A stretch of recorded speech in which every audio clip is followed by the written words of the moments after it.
ഇന്ന് രാവിലെ കുഞ്ഞുണ്ണി മാഷിന്റെ ഒരു പഴയ വീഡിയോ യൂട്യൂബിൽ കാണുമായിരുന്നു. അതിലെ കുഞ്ഞുണ്ണി മാഷ് പറയുന്നത്, കുഞ്ഞുണ്ണി മാഷിനെ കുറച്ച് പേര് കൂടി ഗൾഫിൽ കൊണ്ടുപോയി അവിടെ നടത്തിയിട്ടുള്ള ഒരു പരിപാടിയിൽ അദ്ദേഹം നടത്തിയ ഒരു വർത്തമാനമാണ്. അദ്ദേഹം പറയുന്നത്, മനുഷ്യർക്കിടയിൽ ആഘോഷങ്ങൾ ഉണ്ടാവണം, പക്ഷേ നമ്മുടെ ആഘോഷങ്ങൾ പലപ്പോഴും മനുഷ്യരെ ഒന്നിപ്പിക്കുന്നതായി മാറുന്നില്ല. അതുകൊണ്ട് മനുഷ്യരെ ഒന്നിപ്പിക്കുന്ന ആഘോഷങ്ങളാണ് നമ്മളുടെ ലോകത്തുണ്ടാവേണ്ടത് എന്ന് പറഞ്ഞുകൊണ്ടുള്ളൊരു പ്രഭാഷണമായിരുന്നു. ചെറിയ കുട്ടിയായിരിക്കുന്ന കാലത്ത് എന്നെ ഏറ്റവും കൂടുതൽ വിഷമിപ്പിച്ചിട്ടുള്ളത് ഞങ്ങളും നിങ്ങളും എന്ന് പറഞ്ഞ് മനുഷ്യർ തമ്മിൽ വേർതിരിഞ്ഞ് കഴിയുന്നതാണ്. എൻ്റെ വീട്ടിലുള്ള മനുഷ്യരൊക്കെ വളരെ നല്ലവരാണ്, മോശം ആളുകളല്ല, നന്നായി ജീവിക്കണമെന്ന് കരുതുന്നവരാണ്. പക്ഷേ അവരുടെ വിശ്വാസങ്ങൾ, അവരുടെ ജീവിത ശൈലികളെല്ലാം അവരെ പറഞ്ഞ് പഠിപ്പിച്ചിട്ടുള്ളത് നമ്മൾ മാത്രമാണ് ശരി എന്നാണ്. ഇങ്ങനെ പലതരത്തിലുള്ള ശരികൾ തമ്മിലുള്ള യുദ്ധമാണ് മനുഷ്യനെ ഇത്രമാത്രം വർഗീയതയിലേക്കും വിഭാഗീയതയിലേക്കും നയിച്ചത് എന്നാണ് മനുഷ്യനെക്കുറിച്ച് നമ്മൾ ആഴത്തിൽ പഠിക്കുമ്പോൾ മനസ്സിലാവുന്നത്. തെറ്റും ശരിയും തമ്മിലുള്ള യുദ്ധമല്ല, പലതരത്തിലുള്ള ശരികൾ തമ്മിലുള്ള യുദ്ധമാണ്. ഞാൻ എൻ്റെ യാത്രയിൽ ഞങ്ങളുടെ നാട്ടിലുള്ള 2-3 പേരുണ്ട്. ജോസേട്ടൻ, സലീംക, വിജയൻ. ഞങ്ങളുടെ നാട്ടില് അന്ന് മഴ പെയ്തു കഴിഞ്ഞാൽ, ഇതുപോലെ നല്ല മഴ പെയ്തു കഴിഞ്ഞാൽ വീടുകളെല്ലാം ചോർന്നൊലിക്കും, ഓലപ്പുരകളാണ്. ഞാനാണെങ്കിൽ അന്ന് ഒരു കടുത്ത മതവിശ്വാസിയായ ഒരു കുട്ടിയാണ്. സ്ഥിരമായി പള്ളിയിൽ പോവുകയും നമസ്കരിക്കുകയൊക്കെ ചെയ്യുന്ന ഒരു കുട്ടിയാണ്. പക്ഷെ ഞങ്ങളുടെ നാട്ടിലെ ആളുകൾക്ക് എന്തൊരു പ്രശ്നം ഉണ്ടായാലും, വീട് ചോർന്നൊലിക്കുന്നുണ്ടെങ്കിൽ അവിടെ പോയിട്ട് വീട് കെട്ടിക്കൊടുക്കുക, പാവപ്പെട്ടവരുടെ വീട്ടിൽ ആരെങ്കിലും മരിച്ചിട്ടുണ്ടെങ്കിൽ അവിടെ പോയിട്ട് അവിടുത്തെ കാര്യങ്ങളെല്ലാം ചെയ്തു കൊടുക്കുക, ഇതെല്ലാം ചെയ്യുന്നത് ഈ ജോസേട്ടന്മാരും ഈ സലീംക്കയും വിജയനുമാണ്. ഇപ്പൊ വീട്ടില് സ്ഥിരം പള്ളിയിലുള്ള പ്രധാന മുസ്ലിയാർക്ക് വീട്ടിലാണ് ഭക്ഷണം. അപ്പൊ അദ്ദേഹത്തിന് എന്നെ വലിയ ഇഷ്ടമാണ്, കാരണം ഞാൻ അടിയുറച്ചൊരു വിശ്വാസിയാണ്. പക്ഷെ എൻ്റെ ഉള്ളിൽ എന്നുണ്ടായിരുന്ന ഒരു പ്രശ്നം, ഈ 3 പേര് സ്വർഗത്തിൽ പോകുമെന്നുള്ളതാണ്. ഇപ്പൊ ഞാൻ മുസ്ലിയാരോട് ഇത് ചോദിച്ചപ്പോൾ അദ്ദേഹം എന്നോട് പറഞ്ഞത്, അവർ വളരെ നല്ല മനുഷ്യരാണ്, നമ്മുടെ നാടിനു വേണ്ടി എല്ലാം നല്ലതൊക്കെ ചെയ്യുന്നുണ്ട്, പക്ഷേ അവർ ദൈവത്തിൽ വിശ്വസിക്കാത്തത് കൊണ്ട് അവർ ഒരിക്കലും സ്വർഗത്തിൽ പോവില്ല എന്നാണ്. അത് എൻ്റെ കുട്ടിയായിരുന്ന, എൻ്റെ 13 വയസ്സായിരുന്ന എനിക്ക് വലിയൊരു മുറിവാണ് ഉണ്ടാക്കിയത്. എന്തുകൊണ്ടാണ് നമ്മൾ ദൈവത്തിൽ വിശ്വസിക്കുന്നു അല്ലെങ്കിൽ അവിശ്വസിക്കുന്നു എന്നതിനാണോ പ്രാധാന്യം, അതോ നല്ല മനുഷ്യനായിട്ട് ജീവിക്കുക എന്നതാണോ പ്രധാനം? ഇത് കുഞ്ഞുനാൾ മുതൽ എൻ്റെ ഒരു പ്രശ്നമായിരുന്നു. ഞാൻ എൻ്റെ യാത്ര തുടർന്നു മതം വിട്ട് യുക്തിവാദത്തിലേക്കും പലതരത്തിലുള്ള ആശ്രമങ്ങളിലേക്കും സൂഫിസത്തിലേക്കും പലതരത്തിലുള്ള അന്വേഷണങ്ങളിലൂടെയൊക്കെ സഞ്ചരിച്ചപ്പോൾ എവിടെ ചെന്നാലും എല്ലാവരും പറയുന്നത് നമ്മൾ പറയുന്നത് മാത്രമാണ് ശരി, അപ്പുറത്തിരിക്കുന്നത് തെറ്റാണെന്നാണ്. അത് യുക്തിവാദിയായാലും ഈശ്വരവിശ്വാസിയായാലും അപ്പുറത്തൊരു ശത്രുവിനെ പ്രതിഷ്ഠിച്ചിട്ടുണ്ട്, അപ്പുറത്തൊരു ശരിയല്ലായ്മയുണ്ട്. നമ്മൾ ശരിയാണോ എന്ന ഒരു ചോദ്യത്തിലേക്ക് പലപ്പോഴും നമ്മൾ തീരെ സഞ്ചരിക്കുന്നില്ല. എൻ്റെ ആ ഒരു യാത്ര പിന്നെ എന്നെ കൊണ്ടെത്തിക്കുന്നത് ഗുരുനിത്യയുടെ അടുത്തേക്കാണ്. ഗുരു നിത്യചൈതന്യതിയിലൂടെയാണ് നാരായണ ഗുരുവിലേക്ക് ഞാൻ എത്തുന്നത്. നാരായണ ഗുരുവിനെ സംബന്ധിച്ചിടത്തോളം നമ്മൾ വിശ്വാസിയാണോ അവിശ്വാസിയാണോ യുക്തിവാദിയാണോ, നിങ്ങൾ എന്ത് ചിന്തിക്കുന്നു എന്നതിന് ഒരു പ്രസക്തിയുമില്ല എന്നും നിങ്ങൾ എന്ത് ചെയ്യുന്നു എന്നിടത്താണ് നമ്മളുടെ വെളിച്ചമിരിക്കുന്നത് എന്നും ഞാൻ ആദ്യമായിട്ട് കേൾക്കുന്നത് ഗുരുവിൽ നിന്നാണ്. അതിനു മുൻപ് വരെ ഉദാത്തമായിട്ടുള്ള ആശയങ്ങളും ഉദാത്തമായിട്ടുള്ള ചിന്തകളും നമുക്കുണ്ടെങ്കിൽ നമ്മൾ നല്ല മനുഷ്യരായിരിക്കുമെന്നാണ് വിചാരിച്ചിരുന്നത്. പക്ഷെ ഉദാത്തമായിട്ടുള്ള ചിന്തകളും ഉദാത്തമായ വിശ്വാസങ്ങളുമുള്ള മനുഷ്യർ പലപ്പോഴും അത്ര നല്ല മനുഷ്യരായിട്ട് നമ്മൾ കാണുന്നില്ല. എന്നാൽ നേരെ തിരിച്ച് അത്ര ഉദാത്തമായ ചിന്തയൊന്നുമില്ലാത്ത ചില മനുഷ്യരിൽ നമ്മൾ നല്ല മനുഷ്യരെ അനുഭവിക്കുന്നുമുണ്ട്. ഈ ഒരു വൈരുദ്ധ്യം എന്നെ ഒരുപാട് കുഞ്ഞുനാളിൽ അലട്ടിയിരുന്നൊരു വൈരുദ്ധ്യമാണ്. ഇതിനെനിക്കൊരു പരിഹാരം ലഭിക്കുന്നത് ഒരുപക്ഷെ നാരായണ ഗുരുവിലാണ്. നാരായണ ഗുരുവാണ് ഒരു വ്യക്തി രാഷ്ട്രീയ ബോധമുള്ള ഒരാളായിരിക്കണമെന്നും രാഷ്ട്രീയ ബോധമുള്ള ഒരാൾക്കുണ്ടായിരിക്കുന്ന 2 ലക്ഷണങ്ങൾ, നമ്മളുടെ ഭാഷയിൽ പറഞ്ഞാൽ ഒരു പൗരനുണ്ടായിരിക്കേണ്ട 2 ലക്ഷണങ്ങൾ ഞാൻ എൻ്റെ ജീവിതത്തിൽ ഏറ്റവും ആഴത്തിൽ നാരായണ ഗുരുവിന് ശേഷവും നാരായണ ഗുരുവിന് മുൻപും കേട്ടിട്ടുള്ളതിൽ ഗുരു പറഞ്ഞത് തന്നെയാണ് ഇപ്പോഴും എൻ്റെ മുൻപിലുള്ളത്. നാരായണ ഗുരു പറയുന്നത്, ജനാധിപത്യ ബോധമുള്ള ഉന്നതമായ രാഷ്ട്രീയ ബോധമുള്ള ഒരു വ്യക്തിയിൽ ആദ്യം ഉണ്ടായിരിക്കേണ്ട ഒരു ഗുണം, അയാൾ വാദിക്കാനും ജയിക്കാനും വേണ്ടി ജീവിക്കുന്ന ഒരാളായിരിക്കില്ല. വാദിക്കുകയും ജയിക്കുകയും ചെയ്യുക എന്ന് പറയുന്നത് ഒരു റിലീജിയസ് മൈൻഡാണ്. ഞാൻ ഹിന്ദു മുസ്ലിം ക്രിസ്ത്യൻ എന്നുള്ള അർത്ഥത്തിലല്ല റിലീജിയൻ എന്ന് പറയുന്നത്.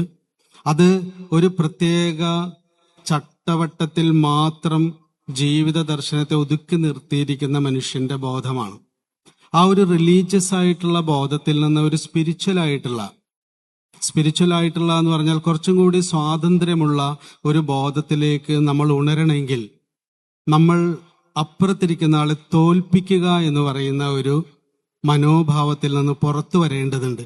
പക്ഷെ മനുഷ്യന് ഇത് അസാധ്യമായിട്ടുള്ള കാര്യമാണ്. മനുഷ്യന്റെ തലച്ചോറിനെ കുറിച്ച് നമ്മൾ ആഴത്തിൽ പഠിക്കുമ്പോൾ മനുഷ്യന്റെ തലച്ചോറ് എപ്പോഴും ശ്രമിച്ചുകൊണ്ടിരിക്കുന്നത് എന്റെ ശരി സ്ഥാപിക്കാൻ വേണ്ടിയിട്ടാണ്. എനിക്ക് 100% ശരിയെന്ന് ബോധ്യമായത് സ്ഥാപിക്കാൻ വേണ്ടി സ്വന്തം വീട്ടിൽ പോലും സ്വന്തം ഭാര്യയോടും ഭർത്താവിനോടും മക്കളോടും നിരന്തരം വാദിച്ചും തർക്കിച്ചും അവരെ തോൽപ്പിച്ചുകൊണ്ടിരിക്കുന്നവരാണ് നമ്മൾ. ഇങ്ങനെ വാദിച്ചും ജയിച്ചും തോറ്റുപോകുന്ന ജീവിതങ്ങളെയാണ് നമ്മൾ നമ്മളുടെ കുടുംബങ്ങളിൽ തന്നെ കാണുന്നത്. അതുകൊണ്ട് ആദ്യത്തെ രാഷ്ട്രീയ ബോധം നമ്മൾ പ്രാവർത്തികമാക്കി തുടങ്ങേണ്ടത് നമ്മുടെ വീട്ടിൽ നിന്നായിരിക്കണം എന്നാണ് ഗുരുനിത്യയുടെ അടുത്തേക്ക് എത്തുമ്പോൾ ഞാൻ ആഴത്തിൽ മനസ്സിലാക്കിയിട്ടുള്ളത്. തീർച്ചയായിട്ടും നമുക്ക് സാമൂഹിക ബോധം വേണം. നമ്മളുടെ സമൂഹത്തിൽ നിലനിൽക്കുന്ന വർഗീയതക്കെതിരെ, ഫാസിസത്തിനെതിരെ ശക്തമായി പ്രതികരിക്കുന്ന പലതരത്തിലുള്ള സമരങ്ങൾ നമുക്കുണ്ടാവേണ്ടതുണ്ട്. ഇങ്ങനെ നമ്മളുടെ നിലനിൽപ്പും തുടർച്ചയും സുഗമമാക്കാൻ വേണ്ടി സാമൂഹികമായ സമരങ്ങൾക്ക് നമ്മൾ ഒരുപാട് പ്രാധാന്യം കൊടുക്കുന്നതോടൊപ്പം നമ്മളുടെ കുടുംബ ജീവിതത്തിലും നമ്മളുടെ വ്യക്തി ജീവിതത്തിലും ഈ സമരം നമ്മൾ വേണ്ടത്ര നടത്തുന്നുണ്ടോ എന്ന ഒരു ചോദ്യം നമ്മൾ ചോദിക്കേണ്ടതുണ്ട്. ജാതിഭേദവും മതദ്വേഷവുമില്ലാതെ സോദരത്വേന വാഴുന്ന ഒരു ബോധാന്തരീക്ഷം നമ്മുടെ ഉള്ളിൽ ഉണ്ടാവണം എന്നുള്ളതാണ് നാരായണ ഗുരു രണ്ടാമത് വെക്കുന്ന ഒരു ദർശനം. എന്താണ് ഈ ജാതിഭേദം? ഞാൻ ജാതി ഉപേക്ഷിച്ച്, മതം ഉപേക്ഷിച്ച്, വീടുപേക്ഷിച്ച്, ദൈവത്തെയും ഉപേക്ഷിച്ച് സർവതന്ത്ര സ്വതന്ത്രനായിട്ടാണ് ഗുരുനിത്യയുടെ അടുത്തെത്തുന്നത്. ഗുരുനിത്യയുടെ അടുത്തെത്തി 3 മാസം കഴിഞ്ഞപ്പോൾ ആ വീട്ടിലേക്കൊരു ആശ്രമത്തിലേക്കൊരു കുടുംബം കയറി വരികയാണ്. ഒരു പ്രായമായിട്ടുള്ള ഒരാള്, ഒരു റിട്ടയർഡ് പ്രൊഫസർ, ആളുടെ ഭാര്യ, ആളുടെ മകള്, ഹസ്ബൻഡ്, 3 മക്കൾ. ഒരു 11 വയസ്സും 9 വയസ്സും 7 വയസ്സുള്ള 3 മക്കൾ. ഞാൻ മുറിയിൽ പോയിട്ട് നിത്യനോട് പറഞ്ഞു, ഗുരുവിനെ കാണാൻ വേണ്ടി ഒരു കുടുംബം വന്നിട്ടുണ്ട്. അപ്പൊ ഗുരു എന്നോട് പറഞ്ഞു, അവർക്ക് എല്ലാവർക്കും കസേര ഇട്ട് കൊടുക്കും. ഞാൻ പുറത്തു വന്നു. കുട്ടികൾ അവിടെ മാറി നിന്ന് കളിക്കുകയാണ്. ഞാൻ ഈ അച്ഛനും അമ്മയ്ക്കും മകൾക്കും ഹസ്ബൻഡിനും 4 കസേര ഇട്ട് കൊടുത്തു.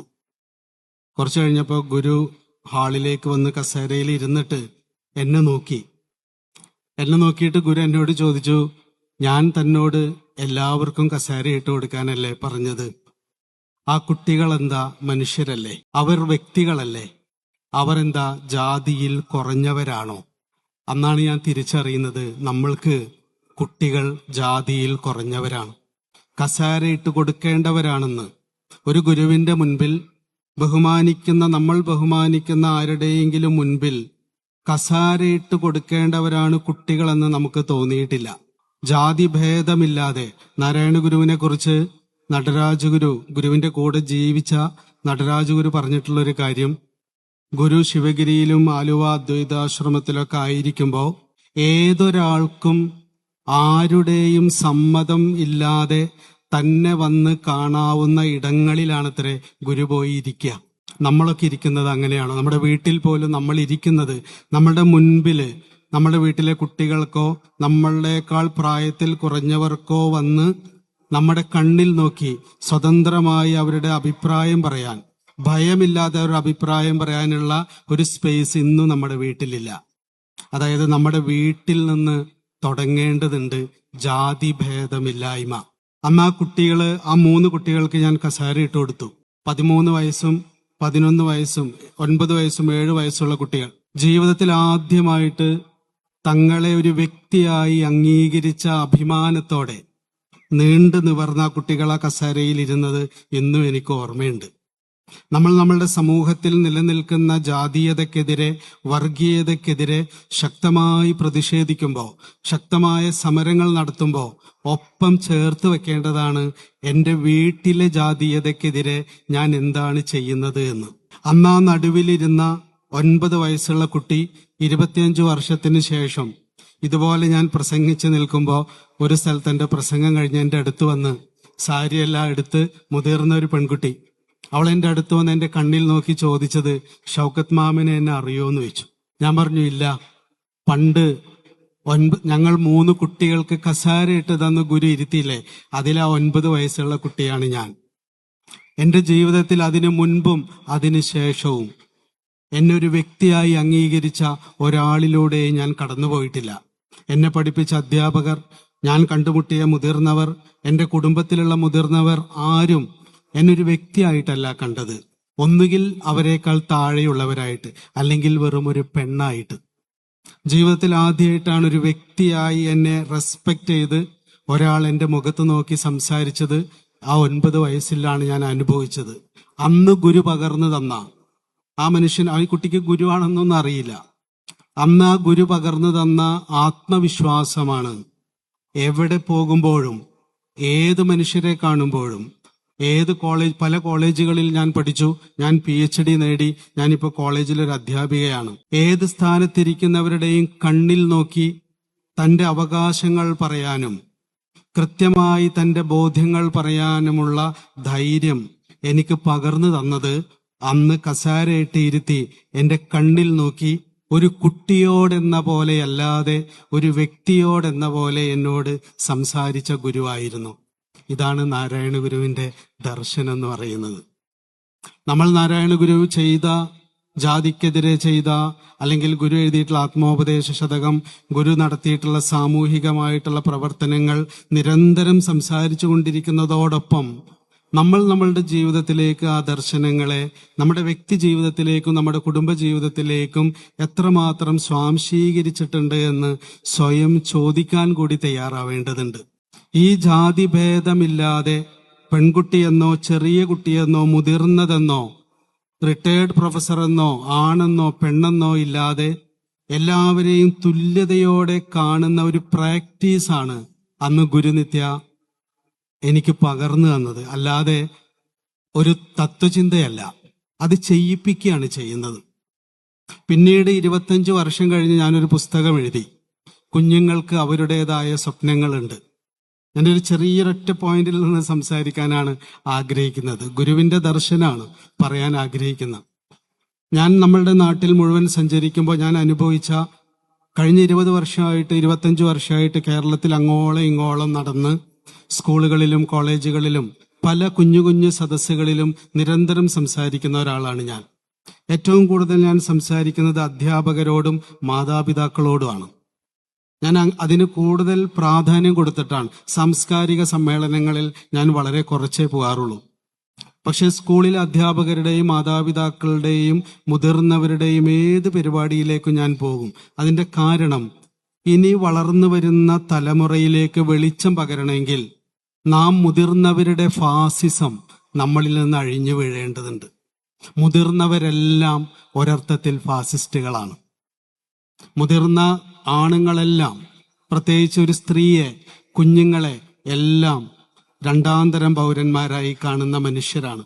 നമ്മുടെ തലച്ചോറിന്റെ ഒരു പ്രത്യേകത, നമ്മുടെ തലച്ചോറിന് ഒരിക്കലും നാച്ചുറലായിട്ട് നമ്മൾക്ക് ഒപ്പത്തിനൊപ്പം എന്ന് തോന്നാത്ത ആരെയും ലിസൺ ചെയ്യാനുള്ള ഫാക്കൽറ്റി ഇല്ല.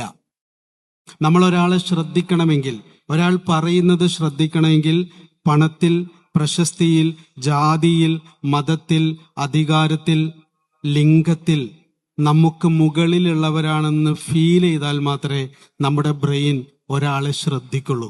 അതിന് താഴെയുള്ളവരെ മുഴുവൻ നമ്മൾ അവഗണിക്കും. ജാതി വിട്ട്, മതം വിട്ട്, എല്ലാം വിട്ട് ഈ ലോകം മുഴുവൻ ഒന്നാണെന്ന് കരുതി പോയ എനിക്ക് എൻ്റെ തലച്ചോറിന് ആ 3 കുട്ടികൾക്ക് കസേര ഇട്ട് കൊടുക്കേണ്ടതുണ്ടെന്ന് തോന്നാതിരുന്നത് എൻ്റെ ഉദാത്തമായ ചിന്തകളൊന്നും എൻ്റെ ജീവിതത്തിൽ മാറ്റം വരുത്തിയിട്ടില്ല എന്നതിൻ്റെ തെളിവാണ്. ഞാനൊരു വീട്ടിൽ ചെന്ന് കേരളത്തിലുള്ള എൻ്റെ സുഹൃത്തുക്കളായിട്ടുള്ള 100 മാതാപിതാക്കളുടെ, എൻ്റെ ഏറ്റവും അടുത്ത സുഹൃത്തുക്കളുടെ, നന്നായി പുസ്തകം വായിക്കുന്ന സാംസ്കാരിക പ്രവർത്തകരായിട്ടുള്ള, നന്നായി ചിന്തിക്കുന്ന, മതാതീതമായി ചിന്തിക്കുന്ന സുഹൃത്തുക്കളാണ് എല്ലാവരും. അവരിൽ നിന്ന് 100 മക്കളെയാണ് ഞാൻ സെലക്ട് ചെയ്തിട്ട് ഞാൻ അവരോട് ചെന്ന് ചോദിച്ചു, ഞങ്ങൾ മുതിർന്നവരുടെ പ്രശ്നങ്ങൾ എന്താണ്, ഞങ്ങളിൽ എന്ത് മാറ്റം ഉണ്ടാവണമെന്നാണ് നിങ്ങൾ ആഗ്രഹിക്കുന്നത്. നമ്മളെപ്പോഴും കുട്ടികളിൽ ഉണ്ടാവേണ്ട മാറ്റത്തെക്കുറിച്ചാണ് നിരന്തരം അന്വേഷിച്ചുകൊണ്ടിരിക്കുന്നത്. ആ 100 കുട്ടികളും ആദ്യം പറഞ്ഞൊരു മറുപടിയുണ്ട്. പല ചോദ്യങ്ങൾക്കും എല്ലാവരും ആദ്യം പറഞ്ഞ ഒരേ ഒരു ഉത്തരം, ഷൗക്കത്ത് മാമ, മുതിർന്നവരോടൊന്ന് പറയോ, അച്ഛനമ്മമാരോടൊന്ന് പറയോ, ഒന്ന് ഒച്ച താഴ്ത്തി സംസാരിക്കാൻ. എന്തിനാണ് ഇങ്ങനെ നിലവിളിക്കുന്നത്? എന്തിനാണ് ഞങ്ങളോട് ഇങ്ങനെ പൊട്ടിത്തെറിക്കുന്നത്? നമ്മൾ അറിയേണ്ടതുണ്ട്, നമ്മളുടെ ബ്രെയിൻ, മനുഷ്യ ജീവിതം ഏറ്റവും കൂടുതൽ ജീവിച്ചിട്ടുള്ളത് അടിമ ഉടമ എന്ന വ്യവസ്ഥയിലാണ്. മനുഷ്യൻ ജനാധിപത്യ ബോധത്തിലേക്ക്, പൗരബോധത്തിലേക്ക്, സമത്വബോധത്തിലേക്ക് വന്നിട്ട് കുറച്ച് നാളെ ആയിട്ടുള്ളൂ. 10,000-കണക്കിന് വർഷങ്ങൾ അടിമയും ഉടമയുമായി ജീവിച്ച് ശീലിച്ച തലച്ചോറായിട്ടാണ് നമ്മൾ ജീവിക്കുന്നത്. നമ്മൾ എപ്പോഴും ഒരു അടിമയെ തേടുന്ന ഒരു ബോധം നമ്മുടെ ഉള്ളിൽ എപ്പോഴും ഉണ്ട്. അത് ഏറ്റവും കൂടുതൽ വർക്ക് ചെയ്യുന്നത് നമ്മുടെ വീട്ടിലാണ്, നമ്മുടെ കുട്ടികളോടാണ്. നമ്മൾക്ക് ഇഷ്ടമില്ലാത്ത ഒരു കാര്യം നമ്മുടെ കുട്ടികൾ പറയുകയോ പ്രവർത്തിക്കുകയോ ചെയ്താൽ മുതിർന്നവരിൽ ആദ്യം ഉണർന്നു വരുന്നത് വയലൻസ് ആണ്. ഇതിനാണ് ഫാസിസം എന്ന് പറയുന്നത്. നാരായണ ഗുരു അദ്ദേഹത്തിന്റെ ആത്മോപദേശ ശതകത്തിൽ പറയും, അഖിലരും ആത്മസുഖത്തിനായി പ്രയത്നം സകലവും ഇങ്ങ് സദാപി ചെയ്തിടുന്നു, ജഗതിയിൽ ഈ മതം ഏകമെന്ന് ചിന്തിച്ച് അഘമണയാതെ അകതാരമർത്തിടേണം. 2 കാര്യങ്ങൾ ചെയ്യാനാ ഗുരു പറയുന്നത്. ഒന്ന്, നമ്മളോട് ചിന്തിക്കാൻ പറയുന്നു. രണ്ടാമത് പറയുന്നു, അഘമണയാതെ അകതാരമർത്തിടാൻ പറയുന്നു. അഖിലരും ആത്മസുഖത്തിനായി, നമ്മളെ വീട് മാത്രം എടുക്കുകയാണെങ്കിൽ, എൻ്റെ വീട്ടിലുള്ള മുതിർന്നവരാവട്ടെ, കുട്ടികളാവട്ടെ, ആണാവട്ടെ, പെണ്ണാവട്ടെ, എൻ്റെ പുറത്തുള്ള ഏത് ജാതിയിൽപ്പെട്ടവരാവട്ടെ, മതത്തിൽപ്പെട്ടവരാവട്ടെ, എല്ലാ മനുഷ്യരും ആഗ്രഹിക്കുന്നത്, എല്ലാ മനുഷ്യരും ചിന്തിക്കുന്നതും പറയുന്നതും പ്രവർത്തിക്കുന്നതും അവർക്ക് സമാധാനം ഉണ്ടാവാൻ വേണ്ടിയിട്ടാണ്. അതുകൊണ്ട് നിന്റെ മുമ്പിൽ വന്നു നിന്നൊരു കുട്ടി സംസാരിക്കുമ്പോൾ അതൊരു കുട്ടിയാണ് എന്ന് കരുതി ആ കുട്ടി പറയുന്നത് കേൾക്കാനുള്ള മനസ്സ് നിനക്ക് ഇല്ലാതിരിക്കുന്നുണ്ടെങ്കിൽ അതിനെ നീ മാറ്റേണ്ടതുണ്ട്. കാരണം കുട്ടി പറയുമ്പോൾ നമ്മൾ വേണ്ടത്ര ശ്രദ്ധ കൊടുക്കാതിരിക്കാൻ കാരണം ആ കുട്ടി നമ്മളുടെ അടിമയെ പോലെയാണെന്ന് നമുക്ക് തോന്നുന്നത് കൊണ്ടാണ്. മുതിർന്നവരെ അനുസരിക്കേണ്ടവരാണ് കുട്ടികളെന്ന് തെറ്റായ പാഠം നമ്മുടെ തലച്ചോറിൽ ഇപ്പോഴും ഉള്ളത് കൊണ്ടാണ്. കാരണം നമ്മൾ അനുസരിക്കുകയും അനുസരിപ്പിക്കുകയും ചെയ്ത് ശീലിച്ച മനുഷ്യരായതുകൊണ്ട് ആ ഫാസിസ്റ്റ് സ്വഭാവം നമ്മൾ ഇപ്പൊ നിരന്തരം പ്രയോഗവൽക്കരിക്കുന്നത് നമ്മുടെ വീടുകളിലാണ്. അതുകൊണ്ട് ജനാധിപത്യ ബോധത്തെ, സമത്വ ബോധത്തെ സാമൂഹികതയിലേക്ക് പ്രസരിപ്പിക്കാൻ സമൂഹത്തിൽ നമ്മൾ നടത്തുന്ന സമരത്തോടൊപ്പം നമ്മുടെ വീട്ടിലും നമ്മൾ സമരം ചെയ്യേണ്ടതുണ്ട്.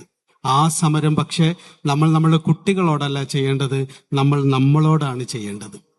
അവരവരോട് നിരന്തരം സമരം ചെയ്യുന്ന ഒരാൾക്ക് നല്ല ഒരു പൗരനായിട്ട് മാറാൻ പറ്റും.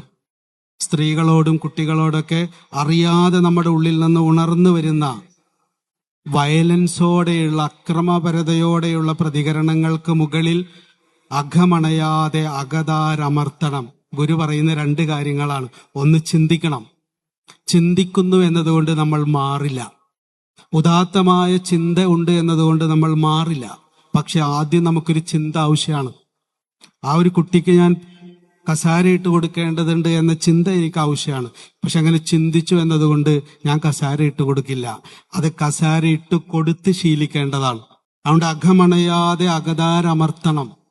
ചെറിയ ചെറിയ കാര്യങ്ങൾക്ക് നമ്മുടെ ഉള്ള് പൊട്ടിത്തെറിച്ച് ഉണർന്നു വരുമ്പോൾ നമ്മൾ നമ്മളോട് പറയണം, എന്നെ പോലെ തന്നെ സ്വതന്ത്രമായ അഭിപ്രായം പറയാനുള്ള അവകാശം ആ കുട്ടികൾക്കുണ്ട്. മതദ്വേഷം എന്ന് പറഞ്ഞാൽ ഞാൻ ചിന്തിക്കുന്നതിനോടും ഞാൻ പറയുന്നതിനോടുമൊപ്പം എല്ലാവരും നിൽക്കണമെന്ന നമ്മളുടെ ഉറച്ച വിശ്വാസമാണ് മതദ്വേഷത്തിന്റെ കാരണം. എന്നെ പോലെ തന്നെ സ്വതന്ത്രമായ അഭിപ്രായം പറയാനുള്ള അവകാശം എനിക്ക് ചുറ്റുമുള്ളവർക്കുമുണ്ട് എന്ന തിരിച്ചറിവിൽ നിന്നാണ് മതദ്വേഷമില്ലാത്തൊരവസ്ഥയിലേക്ക് നമുക്ക് ഉണർന്നു പോകാൻ പറ്റുക. അത് നാച്ചുറലായിട്ട് പറ്റില്ല, അത് കൾച്ചറലായിട്ട് നമ്മൾ ഡെവലപ്പ് ചെയ്യേണ്ട ഒന്നാണ്. ഞാൻ ഈ പുസ്തകത്തിന്റെ ഈ പണിയുമായിട്ട് ഞാൻ എൻ്റെ സുഹൃത്തിന്റെ വീട്ടിൽ ചെന്നപ്പോൾ ഞാൻ വിചാരിച്ചിരുന്നത് ഞാൻ കുട്ടികളോട് നന്നായിട്ട് പെരുമാറുന്ന ആളാണെന്നാണ്. ഞാൻ ആ വീട്ടിൽ ചെന്ന് ഇതേ ചോദ്യം മറ്റൊരു കുട്ടിയോട് ചോദിച്ചപ്പോൾ ആ കുട്ടി എന്നോട് പറഞ്ഞത്, ഞാൻ ചോദിച്ചു, മുതിർന്നവരിൽ എന്ത് മാറ്റം ഉണ്ടാവണമെന്നാണ് നിങ്ങൾ ആഗ്രഹിക്കുന്നതെന്ന് ചോദിച്ചപ്പോൾ ആ മോൻ എന്നോട് പറഞ്ഞത്, മുതിർന്നവരവിടെ നിൽക്കട്ടെ, ഷൗക്കത്ത് മാമനിൽ ഉണ്ടാവേണ്ട ഒരു മാറ്റം ഞാൻ പറയാം. അപ്പൊ ഞാൻ വിചാരിച്ചിരുന്നത് ഞാൻ കുട്ടികളോട് മര്യാദക്ക് പെരുമാറുന്ന ആളാണെന്നാണ്. അപ്പൊ ഞാൻ ചോദിച്ചു, എന്താണ് മോനെ, എന്നിൽ എന്ത് മാറ്റം ഉണ്ടാവേണ്ടേ? അപ്പൊ അവന് ഷൗക്കത്ത് മാമൻ വീട്ടിൽ വരുമ്പോ എന്നെ കെട്ടിപ്പിടിക്കും, എനിക്ക് മിഠായി തരും, നന്നായി പഠിക്കണം എന്ന് പറയും, വളരെ സൗമ്യതയോടെ എന്നോട് പെരുമാറും, എന്നെ സ്നേഹിക്കും. പക്ഷെ കുറച്ചു കഴിഞ്ഞാൽ അച്ഛനും അമ്മയും ഇവിടെ വന്നിരിക്കും, ഈ സോഫയിൽ അച്ഛനും അമ്മയും വന്നിരിക്കും, ഞാൻ ഈ സൈഡിൽ ഇരിപ്പുണ്ടാവും. പിന്നെ ഷൗക്കത്ത് മാമൻ സംസാരിച്ചു തുടങ്ങും.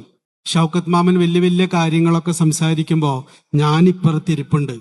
ഒരിക്കൽ പോലും ഷൗക്കത്ത് മാമൻ എനിക്ക് ഐ കോണ്ടാക്ട് തന്നിട്ടില്ല. 9 വയസ്സായ ഒരു കുട്ടി പറയുന്നതാണ്. അതുകൊണ്ട് ഷൗക്കത്ത് മാമനോട് എനിക്കൊരു കാര്യം പറയാനുള്ളത്, ഞങ്ങൾക്ക് സ്നേഹമല്ല വേണ്ടത്, ഞങ്ങൾക്ക് റെസ്പെക്റ്റ് ആണ് വേണ്ടത്. ഇത് പുതിയ കാലത്തെ കുട്ടികൾ നമ്മളോട് ചോദിച്ചു തുടങ്ങിയിട്ടുള്ള ചോദ്യങ്ങളാണ്. സ്നേഹിക്കുക എന്ന് പറയുന്നതല്ല.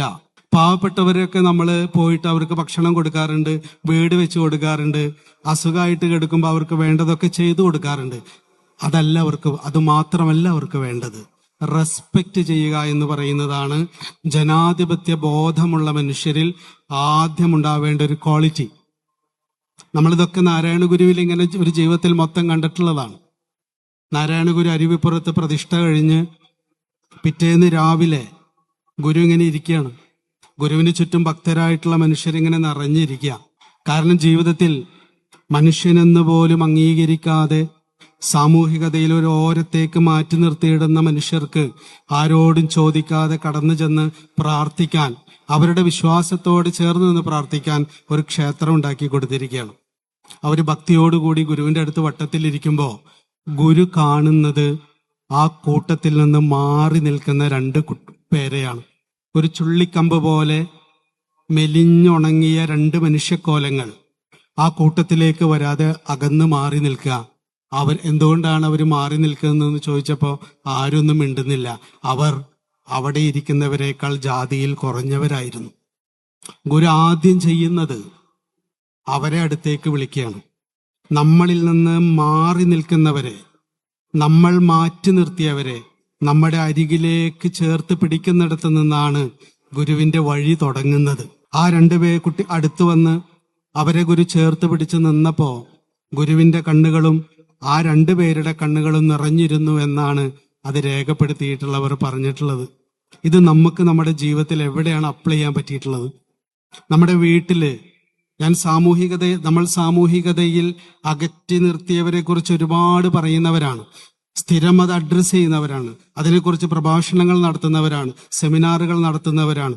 തീർച്ചയായിട്ടും സാമൂഹികതയിൽ അകറ്റി നിർത്തപ്പെട്ടിട്ടുള്ള മനുഷ്യർക്ക് വേണ്ടി പലതരത്തിൽ നിരന്തരം സമരം ചെയ്യേണ്ടത് അത്യാവശ്യം തന്നെയാണ്. പക്ഷെ അതോടൊപ്പം നമ്മൾ ചേർത്ത് വെക്കേണ്ട ഒരു ചെറിയ കാര്യം പറയാനാണ് ഞാൻ ഈ ഒരു സമയം ഉപയോഗിക്കുന്നത്. നമ്മുടെ വീട്ടിൽ നമ്മൾ അകറ്റി നിർത്തിയിട്ടുള്ള കുട്ടികളുണ്ട്, സ്ത്രീകളുണ്ട്. അവരുടെ വാക്ക് കേൾക്കാൻ പോലും നമ്മൾ അല്പം പോലും തയ്യാറല്ല. ഒരു ഐ കോണ്ടാക്ട് നമ്മളോട് ചോദിക്കുന്നു ഒരു കുട്ടി, എന്തുകൊണ്ടാണ് എനിക്ക് കുട്ടികൾക്ക് ഐ കോണ്ടാക്ട് കൊടുക്കാൻ പറ്റാത്തത്? ഞാൻ ശീലിച്ചിട്ടില്ല. ജാതിഭേദവും മതദ്വേഷവും ഇല്ലാതെ സോദരത്വേന വാഴുന്ന ഇടമായി ആദ്യം മാറേണ്ടത് നമ്മുടെ വീടാണ്. ഗുരുനിത്യ ഒരിക്കൽ അദ്ദേഹത്തിന്റെ പ്രഭാഷണത്തിൽ പറഞ്ഞ ഒരു കാര്യം, നമ്മൾ ഏറ്റവും ശ്രദ്ധാലുക്കളായിരിക്കേണ്ടത് നമ്മൾക്ക് ഏറ്റവും സ്വാതന്ത്ര്യമുള്ള സ്ഥലത്തായിരിക്കണം എന്നാണ്. നമ്മൾ ഏറ്റവും കൂടുതൽ സ്വാതന്ത്ര്യത്തോടെ ഇരിക്കുന്ന ഇടത്തായിരിക്കണം നമ്മൾ ഏറ്റവും കൂടുതൽ ശ്രദ്ധയുള്ളവരായിരിക്കേണ്ടത്. കാരണം ഏറ്റവും സ്വാതന്ത്ര്യമുള്ള സ്ഥലത്താണ് നമ്മളിൽ ഏറ്റവും മോശമായത് പുറത്തു വരിക. നമ്മൾ ഏറ്റവും മോശം മനുഷ്യരായിട്ട് മാറുന്നത് നമുക്ക് ഏറ്റവും സ്വാതന്ത്ര്യമുള്ളിടത്തും നമ്മൾക്ക് ഏറ്റവും സ്വാതന്ത്ര്യമുള്ളവരോട് പെരുമാറുമ്പോഴുമാണ്. അതുകൊണ്ട് തന്നെ നമ്മളുടെ ശ്രദ്ധ ആദ്യം തുടങ്ങേണ്ടത് നമ്മുടെ വീട്ടിൽ നിന്നാണ്. നമ്മുടെ ഏറ്റവും മോശമായിട്ടുള്ള അലർച്ചകൾ, പൊട്ടിത്തെറികൾ, വെറുപ്പിന്റെയും വിദ്വേഷത്തിന്റെയും പ്രതികരണങ്ങൾ ഏറ്റവും കൂടുതൽ പുറത്തു വരുന്നത് നമ്മുടെ വീട്ടിലാണ്. അതുകൊണ്ട് നമ്മളുടെ വീട്ടിൽ വളർന്നു വരുന്ന കുഞ്ഞുങ്ങൾ നാളെ ഒരു ഫാസിസ്റ്റ് മനോഭാവമില്ലാത്തവരായി മാറണമെങ്കിൽ നമ്മളുടെ വീട്ടിൽ ജനാധിപത്യ ശൈലി നമ്മൾ പ്രാക്ടീസ് ചെയ്ത് കൊണ്ടുവരേണ്ടതുണ്ട് എന്നാണ് ഗുരു പറയുന്നത്. ഒരുവനു നല്ലതും അന്യന് അല്ലലും ചേർപ്പൊരു തൊഴിൽ ആത്മവിരോധി ഓർത്തിടേണം. പരന് പരമ്പരിതാപമേകിടുന്നോർ എരിനരകാബ്ധിയിൽ വീണെരിഞ്ഞിടുന്നു. എന്താണ് ഒരു മനുഷ്യന് സമാധാനത്തിന് തടസ്സമായി നിൽക്കുന്നത്? മനുഷ്യൻ അസ്വസ്ഥത അനുഭവിക്കാനുള്ള പ്രധാന കാരണം എന്താണ്? എന്താണ് ദൈവവിരോധമായ കാര്യം? എന്താണ് ആത്മവിരോധമായ കാര്യം എന്ന ചോദ്യത്തിന് നാരായണ ഗുരു പറയുന്നത്, നിങ്ങൾ പ്രാർത്ഥിക്കാതിരിക്കുന്നതോ, നിങ്ങൾ അമ്പലത്തിൽ പോവാതിരിക്കുന്നതോ, പള്ളിയിൽ പോവാതിരിക്കുന്നതോ, ചർച്ചിൽ പോവാതിരിക്കുന്നതോ ഒന്നുമല്ല ആത്മവിരോധമായ കാര്യം. ഒരുവന് നല്ലതും അന്യന് അല്ലലും ചേർപ്പൊരു തൊഴിൽ, അതാണ് ആത്മവിരോധമായ കാര്യം. എനിക്ക് നല്ലതായ ഒരു കാര്യം, എനിക്ക് നല്ലതായ ഒരു ചിന്ത, എനിക്ക് നല്ലതായ ഒരു വാക്ക്, എനിക്ക് നല്ലതായ ഒരു പ്രവൃത്തി എന്നോട് ചേർന്നിരിക്കുന്നവർക്ക് ഏതെങ്കിലും തരത്തിൽ അസ്വസ്ഥതയുണ്ടാക്കുന്നുണ്ടെങ്കിൽ അതാണ് ആത്മവിരോധമായ കാര്യം. ഒരു ജനാധിപത്യത്തിൽ വിശ്വസിക്കുന്ന, മതേതരത്വത്തിൽ വിശ്വസിക്കുന്ന, പൗരബോധത്തിൽ വിശ്വസിക്കുന്ന ഏതൊരു മനസ്സിലും ആദ്യമുണ്ടാവേണ്ട ശ്രദ്ധ, ഞാൻ പറയുന്നത്, ഞാൻ പ്രവർത്തിക്കുന്നത് ഏതെങ്കിലും രീതിയിൽ എന്നോട് ചേർന്നിരിക്കുന്നവരുടെ ജീവിതത്തിന്റെ സുഗമമായ ഒഴുക്കിന് തടസ്സമാകുന്നുണ്ടോ എന്നതായിരിക്കണം. അവനവൻ ആത്മസുഖത്തിനാചരിക്കുന്നവ അപരന് സുഖത്തിനായി വരുന്നുണ്ടോ എന്ന് ഉറപ്പുവരുത്തുക എന്ന് പറയുന്ന ആ ഒരു ഉറപ്പുവരുത്തുക എന്ന് പറയുന്ന ഒന്ന് നമ്മൾ തുടങ്ങേണ്ട ഒരിടമാണ്. എന്തുകൊണ്ടാണ് നമ്മൾ ഇങ്ങനെ ഒരു സാംസ്കാരിക ഉത്സവം വർഷങ്ങളായിട്ട് സംഘടിപ്പിക്കുന്നതെന്ന് ചോദിച്ചാൽ അതിന്റെ പിന്നിലുള്ള പ്രധാന കാരണം ഞങ്ങളെന്നും നിങ്ങളെന്നും മനുഷ്യരെ വേർതിരിക്കാതെ എല്ലാ മനുഷ്യർക്കും ആരുടെയും അനുവാദമില്ലാതെ ഒരുപോലെ കടന്നു വരാനും ഒന്നിച്ചിരിക്കാനും ഒരുമയോടെ അവരുടെ സന്തോഷം പങ്കിടാനും വേണ്ടിയിട്ടാണ് നമ്മൾ ഇങ്ങനെയുള്ള വേദികൾ ഉണ്ടാക്കുന്നത്. തീർച്ചയായിട്ടും മനുഷ്യനിൽ വിരുദ്ധമായ ശക്തികൾ മനുഷ്യവംശത്തിൽ എല്ലാ കാലത്തും ഉണ്ടായിട്ടുണ്ട്. ഒന്ന് മനുഷ്യനെ വിഭജിച്ചുകൊണ്ടേയിരിക്കുമ്പോൾ ഒന്ന് മനുഷ്യനെ ചേർത്ത് പിടിക്കാൻ ശ്രമിച്ചുകൊണ്ടേയിരിക്കും. ഈ രണ്ട് ധാരകളുടെ സഞ്ചാരം ഇന്നും ഇന്നലെയും തുടങ്ങിയതല്ല. മനുഷ്യന്റെ ഗോത്ര സംസ്കാരം മുതൽ തുടങ്ങിയിട്ടുള്ള ഒരു യാത്രയാണ്. അത് ഇന്നും മനുഷ്യനിൽ തുടരുന്നു എന്നുള്ളതാണ്. ഇങ്ങനെ ജാതിയുടെ പേരിൽ, മതത്തിന്റെ പേരിൽ, രാഷ്ട്രീയത്തിന്റെ പേരിൽ, ഭാഷയുടെ പേരിൽ, പണത്തിന്റെ പേരിൽ, നിറത്തിന്റെ പേരിൽ, പല പല പല പേരുകളിലാണ്, ജെൻഡറിന്റെ പേരിൽ, പ്രായത്തിന്റെ പേരിലൊക്കെ മനുഷ്യരെ നമ്മൾ തട്ടുതട്ടുകളാക്കി വേർതിരിച്ചു നിർത്തിയിരുന്നതിനെ മാറ്റാനുള്ള ഒരു മൈത്രിയുടെ സമാന്തരമായ വഴി. മൈത്രിയുടെ സമാന്തരമായ വഴി എന്ന് പറയുന്നത് മറ്റൊന്നിനെ നിരന്തരം പഴിച്ചുകൊണ്ട് മാത്രം ചെയ്യേണ്ടതല്ല, പാരസ്പര്യത്തിലൂടെ കൂടെ ചെയ്യേണ്ടതാണ്. നമ്മുടെ ഒരു കുഞ്ഞ്, നമ്മുടെ വീട്ടിലൊരു കുട്ടി നമ്മുടെ അടുത്ത് വന്ന് അവർക്ക് പറയാനുള്ള കാര്യങ്ങൾ പറയുമ്പോൾ നമ്മളുടെ അക്ഷമ മാറ്റിവെച്ച്, നമ്മളുടെ എല്ലാ തരത്തിലുമുള്ള തിരക്കുകൾ മാറ്റിവെച്ച് അവർക്ക് വേണ്ടി കുറച്ചു സമയം ഇരുന്നു കൊടുക്കാനുള്ള മനസ്സ് കാണിക്കുന്നിടത്താണ് ഒരാൾ ജനാധിപത്യവാദിയാവുന്നത്. ഞാനൊരു ചെറിയ അനുഭവം കൂടി പറഞ്ഞിട്ട് നിർത്താം.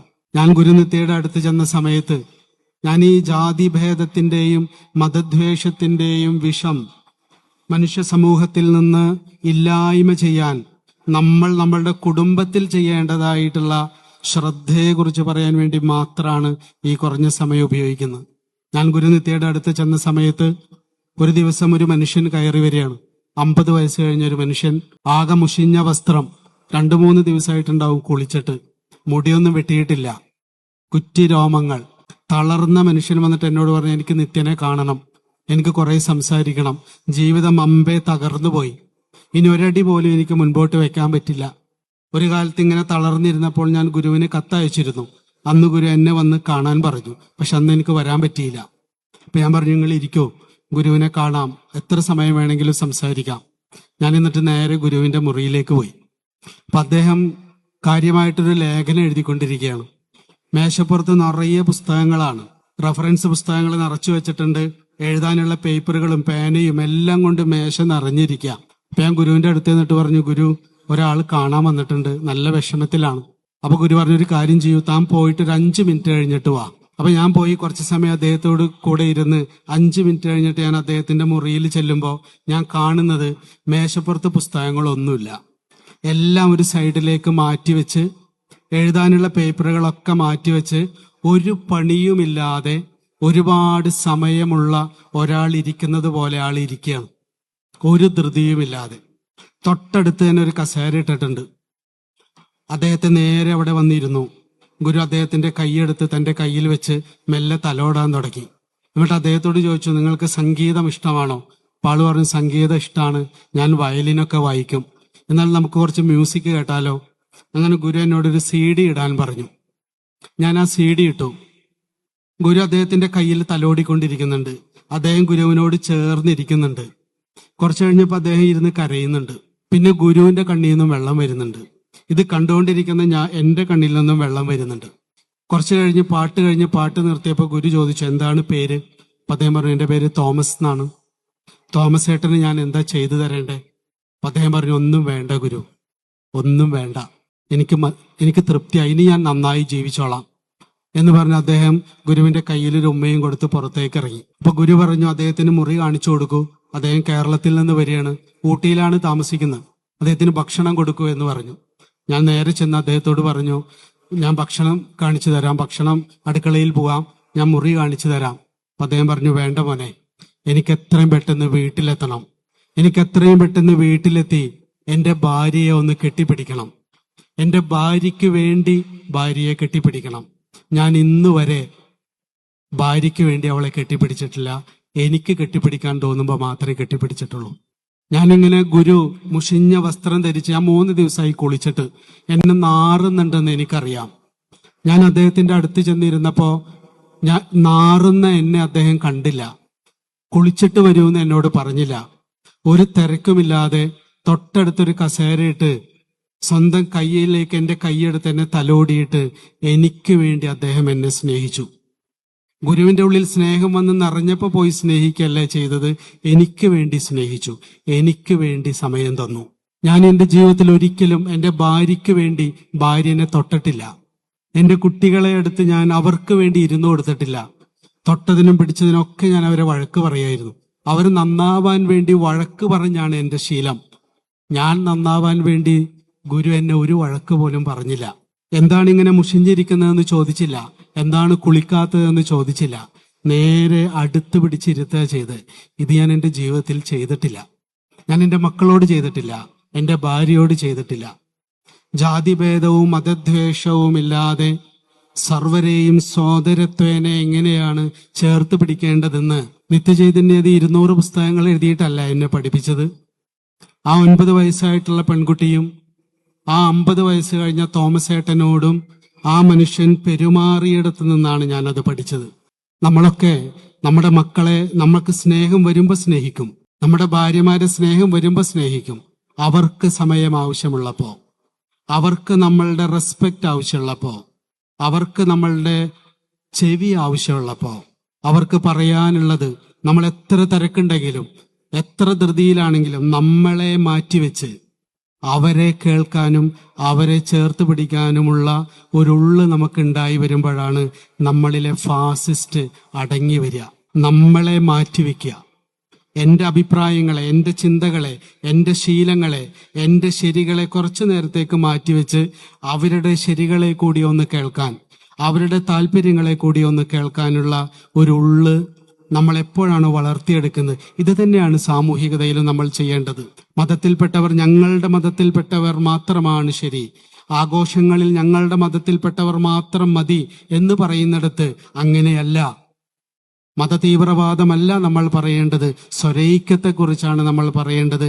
ശത്രുതയല്ല നമ്മൾ പറയേണ്ടത്, മൈത്രിയാണ് നമ്മൾ പറയേണ്ടത് എന്ന് കരുതി ഇതുപോലെയുള്ള ആഘോഷങ്ങൾ സംഘടിപ്പിക്കുന്നത് പോലെ നമ്മുടെ വീട്ടിലും മൈത്രിയുടെ ലോകം സംയമനം ചെയ്ത് നമ്മളുടേതായ ശരികളെ അടക്കി നിർത്തി അവരെ കൂടി ലിസൺ ചെയ്യാനുള്ള ഒരുള്ള് നമ്മൾ വികസിപ്പിച്ചെടുക്കുമ്പോഴാണ് ഗുരു പറയുന്ന വാദിക്കാനും ജയിക്കാനുമല്ല, അറിയാനും അറിയിക്കാനുമാണ്.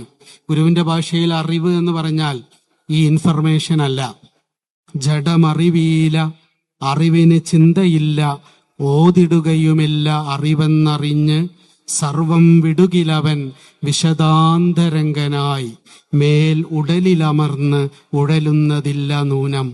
ഗുരു അറിവ് എന്ന് പറയുന്നത് വിശദാന്തരംഗത്വത്തെയാണ്. നമ്മളുടെ അന്തരംഗം, ഞാനെന്നും എന്റേതെന്നും പറയുന്ന സങ്കുചിതമായ ഒരു ഇടുങ്ങിയ തുറസായ മുറിയിൽ തടസ്സപ്പെട്ട് കിടക്കുന്ന എൻ്റെ ഒരു ബോധമുണ്ട്. അതിന് നിവർത്തി വിശദമാക്കുന്ന, വിശാലമാക്കുന്ന ബോധാവസ്ഥയ്ക്കാണ് ഗുരു അറിവ് എന്ന് പറയുന്നത്. അത് വെറും ഒരു ചിന്തയല്ല.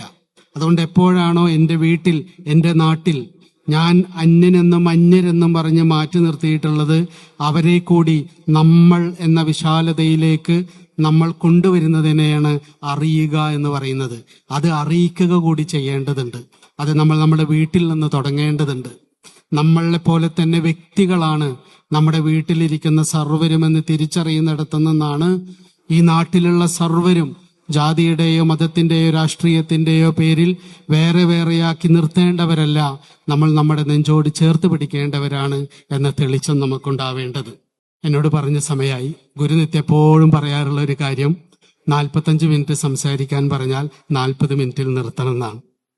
അതുകൊണ്ട് ഇവിടെ ഇങ്ങനെ വരാനും കുറച്ച് സമയം നിങ്ങളോട് സംവദിക്കാനും മനുഷ്യനായി തീരുക എന്ന് പറയുന്നത് എളുപ്പമല്ല എന്ന് ഞാൻ എൻ്റെ ജീവിതത്തിൽ തിരിച്ചറിഞ്ഞത് നിത്യയുടെ കൂടെ ജീവിക്കാൻ തുടങ്ങിയാണ്. മനുഷ്യത്വത്തെക്കുറിച്ച് സംസാരിക്കാൻ നമുക്കൊരുപാട് കഴിയും. നല്ലൊരു മനുഷ്യനാവുക എന്ന് പറഞ്ഞാൽ അവരവരോട് നിരന്തരം സമരം ചെയ്യുന്ന ഒരു ബോധത്തിന് മാത്രമേ അപ്പുറത്തിരിക്കുന്നവരോട് സഹകരിക്കാൻ കഴിയൂ.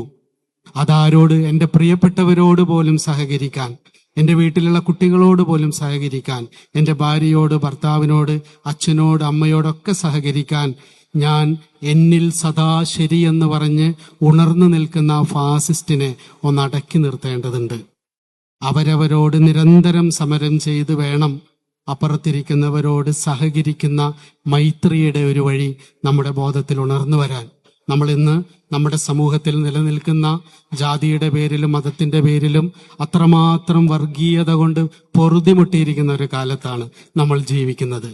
അതിനുവേണ്ടി നിരന്തരം നമ്മൾ പ്രയത്നിക്കുമ്പോൾ നമ്മളുടെ വ്യക്തി ജീവിതത്തിൽ നമ്മളോട് ചേർന്നിരിക്കുന്നവരോട് പെരുമാറുന്നതിലുള്ള ഈ ഫാസിസ്റ്റ് മനോഭാവത്തിനോട് കൂടി സമരം ചെയ്യാനുള്ള ഒരു മനസ്സ് നമുക്കുണ്ടാവട്ടെ എന്ന പ്രാർത്ഥനയോടെ, എന്ന സ്നേഹത്തോടെ, ആശംസയോടെ ഇങ്ങനെയുള്ള ഒരിടത്തേക്ക് എന്നെ ക്ഷണിച്ച എല്ലാവർക്കും നന്ദി പറയുന്നു.